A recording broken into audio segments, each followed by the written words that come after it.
Hello, fabulous one. I want to demystify the mystery of purpose, especially soul's purpose, your soul's purpose. Before my awakening, I really thought as well that I needed to have a purpose, a reason for being.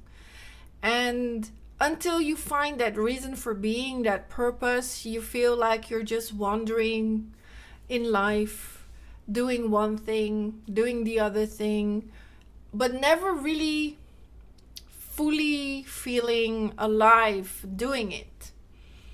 But it wasn't until I truly went through my awakening, and I now find myself in the awakened state, that I can tell you that the quest of purpose is completely illusional. It's a delusion. This idea that you need to have a purpose in order to be, in order to walk in life, in order to do things that are worthy or worthy in your own eyes. We're not even talking about in the eyes of society. We're just talking about ourselves. The things that are worthy to me, the things that I want to do, that makes me come alive, that make me feel alive. And now that I'm seeing through different eyes, I understand the dichotomy of what is going on. I understand the duality of what is going on. And I want to help illuminate this for you. Because if you could see it from this perspective, it will completely free you and you will feel completely aligned with whatever it is you're doing. Welcome to Self-Mastery School for Moms, where you learn how to silence your inner saboteur, awaken your energy body, and connect to your higher self. You will go from mom to master, so you can make each day your masterpiece. My name is Janice Nelson, author and self-mastery teacher of Fabulous One philosophy. I'm on a mission to help you become the awakened mom. You are Fabulous One, and all you have to do is remember what you forgot. So here's the distinction you need to make, is that you're always going to operate from a dual perspective in this 3D reality. That means that half of you is ego and half of you is soul. And both of them have their individual idea of life or what life is about. And all what happens to you when you go through a spiritual awakening and you go into the awakened state is when you are finally allowed to have them both on each opposite ends and with you in the middle. Meaning that you're no longer going to choose between egoic purposes, which is, let's say, material desires, and your soul's desire. Because you're going to, until that time, you're going to trick yourself into thinking that a soul's desire is coming from a higher purpose. And so therefore, if I can walk in my soul's purpose, I'm going to be a better person or a better version of me. In comparison to following my egoic desires, which is going to make me come across as selfish, greedy, materialistic, right? But it's about understanding you can have both.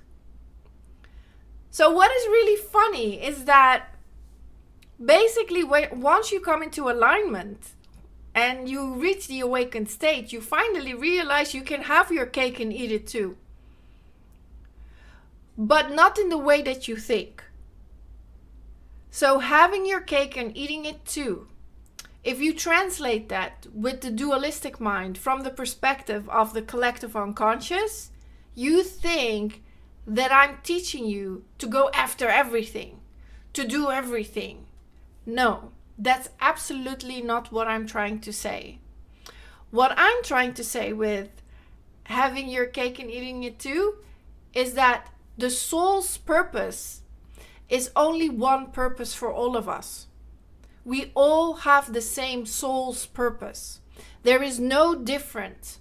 There's no difference in anybody's soul's purpose. Because what we need to accept and realize is that the being in us is the constant. The being never changes. The being is basically the nucleus in the atom. It never changes. But the mind is the proton and the electron. The mind is always changing. The mind is always changing her mind. So it's about realizing that the soul's purpose is only one purpose. There's only one goal for the soul. And that goal or that purpose is for the mind to remember who she is. Your soul's purpose is to remember who you are. The vision of becoming, remembering who you are. Remembering that you are already whole. Remembering that who you are right now is complete. That is the only thing the soul wants for you. For you to remember that. That's your soul's purpose. I can give it to you on a paper. What's your soul's purpose? To remember who you are. That's your only purpose. That's your only purpose in life. Because once you remember who you are, once you have undertaken the hero's journey, and you remember you are soul, mind, body united as one, you will understand free will. You will understand that the mind can change many directions in her life, in this one life. And that there's not just one thing that you can do, but there are many things that you can do. And if whatever it is that you're choosing to do right now feels good, feels in alignment, feels as if you are walking in alignment with your soul, with who you really are, then that in that moment is your purpose. But if you change your mind, or if something unfortunate happens to you, because you can't control the unpredictable factor of the universe. And so you might be walking on one path, but something will happen out of your control. It's usually out of your control. And now all of a sudden you change course. Now all of a sudden you're on a completely different path. And if the mind isn't flexible enough to understand that she's always changing, everything is impermanent. You let go of one thing, you move on to the next thing. And if you can't do that because your mind is stuck on a certain particular material manifestation and calls it purpose, which it's not purpose, it's a goal. But because you can't let go of this goal, now you're going to call it purpose. The mind's going to call it purpose. My purpose, you see what I mean? So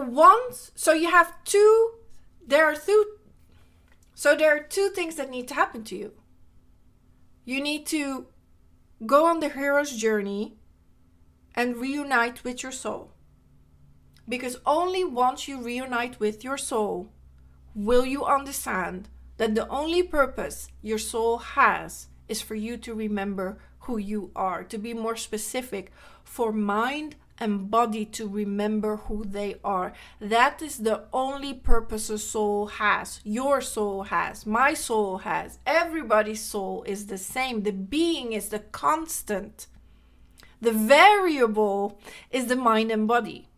And because of the variable, it becomes fun and exciting. And so now you don't need to worry about, am I making the right choice? Am I doing the right thing? Should I be doing this right now? If you are in this position right now, if you're doing what you're doing right now, then yes, that's where you were supposed to be. If you find yourself in a position questioning your own mind, how did I end up here? It's illusion. You're playing footsie with the fake self in her fantasy land. It's illusion. You are supposed to be where you are right now. But your mind and body have free will to make new choices. So if you don't like where you are right now, make new choices, make better choices, change direction. But you're going to be afraid to change direction because you're going to convince yourself, yeah, but that's not my purpose. My purpose was to go this way. That was my purpose because I decided a long time ago that this was my purpose, and now you're stuck on this path. You're rigid. You're stiff. You're not flexible to go with the flow. Because the one thing you cannot control is the universe. So the soul is constant, but the universe is always changing things in your environment, in your circumstances, in your life. And then all of a sudden, mind and body end up in a completely different path. But as long as you know who you are, no matter what path the universe puts you on, you will never be lost. You see? You will always know that at your core, the unchanging part of you, the being, you're always home. You've always been home. Because the purpose is, the soul's purpose is for you to remember who you are. So, you need to do both. And preferably, you need to know the hero's journey first. That is something that I'm very adamant about. And my daughter is 11, and I try slowly to introduce that to her. The hero's journey, the becoming, the knowing who you are, remembering who she is. Because her mind and body are going to make changes along the way, are going to change their mind along the way. Whatever purpose I thought I had when I was 6, completely changed when I became 18, right? And now it's completely different when I'm 44. So what might change when I'm 60 or 70?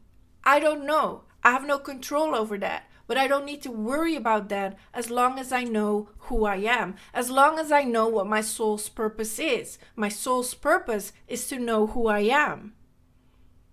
And as long as I stay grounded in that truth, then it doesn't matter what choices my mind and body make. They can be all over the place. Because I'm grounded in my truth. And so if the mind wants to experience something new, let her have that experience. Let her try it out. That's what this whole earth is for. For us to create new things, experience new things, do new things, figure new things out. And preferably when mind and body do this dance together, because they are the yin and yang of this universe. So when mind and body are dancing together, knowing at their core who they are, then no matter what path the universe puts you on, you're always going to feel at home. You're never going to question yourself or beat yourself up that you went from that path to this path, and now this path is lesser than the other path you were on, or the other way around. That was the lesser path, but now you're on the better path until you go again on the path, until the path that you're on changes miraculously from better to lesser, because it always happens, right? There's such a thing as hedonic adaptation. Because the mind and body are instructed to always have new goals, to always figure out new things, to always change for the better, while the soul stays constant. It's the same actually as with my daughter, knowing that her mother and father are always going to be in a fixed place, right? And as long as she has a great connection with me and she feels, connected to me and her father, of course, she's going to feel that, okay, home is a safe place to be.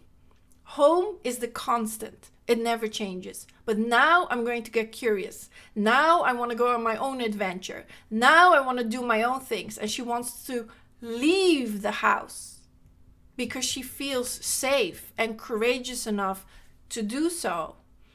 I think when your children want to leave, that's when you've done a really good job. When they want to leave, because they feel so safe at home that they know they can fly all over the world, but they can always come home if something happens, or if they need to recuperate, or if they need to realign themselves. They can always come home. And so that's in our physical world, but as above, so below. So this also plays out in your non-physical world. The soul is like mom and dad, united as one. And so you're always home with your soul. You're always whole and complete with your soul. So now mind and body need to become courageous enough to go and explore. So the good news is you can have many goals, many different goals, and try out many different things, as long as you keep in mind that you do live in a physical body. So at a certain point, you need to stop experimenting and make a choice, because you can only spend your time and energy once. So it's not about making the best choice by denying all the other choices. It's actually trying to do as much as you can, and then eventually arriving at something that makes you so excited to do every day. You can't get enough of it. You can't stop talking about it. You can't stop being about it. Then you automatically know you found something you want to spend the rest of your life with, or you want to spend the rest of your life doing. But you're no longer looking for a purpose. The purpose is already clear. That is knowing who you are and being the full expression of self. But how you express that depends on your mind and body. Thank you for listening. If you wish to support me and learn the Fabulous One philosophy, please buy my book or join my self-mastery school for moms for free. Go to fabulousOnephilosophy.com/join school. See you inside.